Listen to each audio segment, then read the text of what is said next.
Hello friends, आज हम आपके सामने एक दूसरा पेशेंट डिस्कस करेंगे जो कि हमारे पास F2M के लिए आए हैं, टॉप सर्जरी के लिए। बेसिकली लास्ट सर्जरी के अंदर लास्ट वीडियो में हमने डबल इंसिडेंट के बारे में एक्सप्लेन किया था आपको। होप आपको वीडियो पसंद आया हो। अब जो हम दूसरा वीडियो आपके लिए बना रहे हैं वो पेशेंट है, उनको भी हम टॉप सर्जरी प्लान करिए, बट इन पेशेंट्स के अंदर हमने जो प्लान किए हैं वो हमने की होल सर्जरी प्लान की है।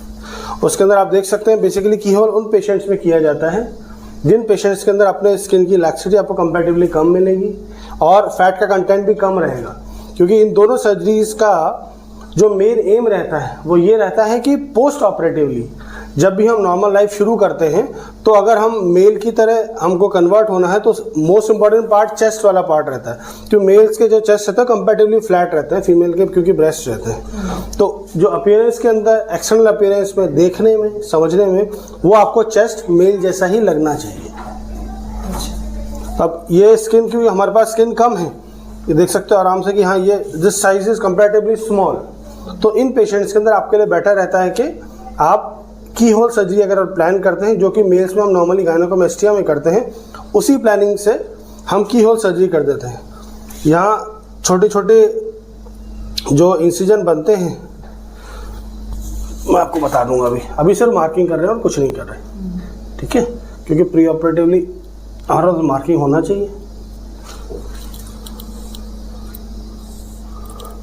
यहाँ हम क्या करते हैं, छोटे छोटे दो इंसिजन्स बनाएंगे आधे आधे सेंटीमीटर की। इनसे छोटा कट लेते हैं, यहाँ पर फ्लूइड डालते हैं इस रीजन के अंदर, और उससे अंदर हम फिर क्या करते हैं कि जो हमारे पास जो फैट वाला पार्ट रहता है सारा, उसको हम लाइपोसक्शन के थ्रू निकाल लेते हैं। और जो एक्स्ट्रा जो ग्लैंड वाला पार्ट रहता है, क्योंकि ग्लैंड वाला पार्ट रहता ही रहता है, जो ग्लैंड वाला पार्ट रहेगा उसको हम यहाँ पर छोटा सा इंसिजन लगाते हैं इस तरफ निपल एरिया कॉम्प्लेक्स और स्किन के जंक्शन के ऊपर, और उस छोटे इंसिजन से आपका जो ग्लैंड वाला पार्ट है निकल जाता है, तो चेस्ट आपका कंपैरेटिवली काफ़ी हद तक फ्लैट हो जाता है। इसे कितना दिन लगेगा फ्लैट होने में?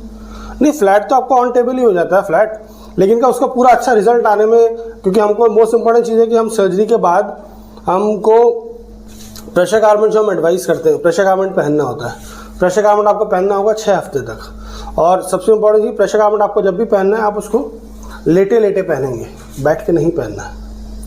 लेटे लेटे प्रेशर गारमेंट पहनते हैं कि that is the normal position. ये सब चीज़ें ऐसे कैसे फ्लैट है, हम क्या चाहते हैं चेस्ट फ्लैट रहे। अब अगर हम खड़े होकर पहनेंगे तो उसमें क्या नुकसान होता है कि स्किन थोड़ी सी ढीली है, क्योंकि हम बीच का फैट निकाल देंगे। स्किन तो हम एक्सरसाइज कर नहीं रहे हैं, हम तो सिर्फ फैट निकाल रहे हैं। फैट निकालते तो बीच का सपोर्ट है वो कम हो गया, तो स्किन ऐसे लूज हो जाती है।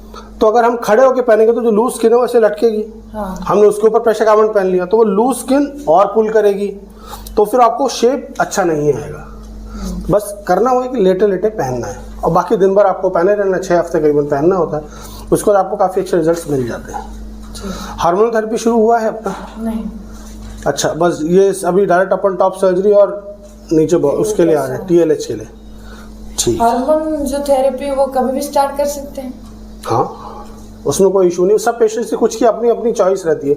कोई प्री ऑपरेटिवली स्टार्ट करेगा, कोई पोस्ट ऑपरेटिवली स्टार्ट करेगा। कुछ ऐसे चलते हैं कि जो रहता है कि प्री ऑपरेटिवली आप एक लॉन्ग ड्यूरेशन तक हार्मोनल थेरेपी लेते हैं, उसके बाद जब हम सर्जरी प्लान करते हैं और तो उन पेशेंट्स में आपको 1 महीने के आसपास approximately 3 weeks to 4 weeks hormone therapy stop करना होता है। उसके बाद आप फिर सर्जरी के लिए पोस्टपोन करते हैं, और कुछ नहीं। बाकी सब ऐसा, इससे कोई बहुत फर्क नहीं पड़ता। हाँ, वो रिजल्ट्स आपको एक्जैक्टली हार्मोन थेरेपी पर आने में उतना ही समय लग जाता है। जल्दी शुरू करेंगे रिजल्ट जल्दी आएंगे, लेट शुरू करेंगे रिजल्ट्स लेट आएंगे, बस। रिजल्ट कितने दिन में आते हैं?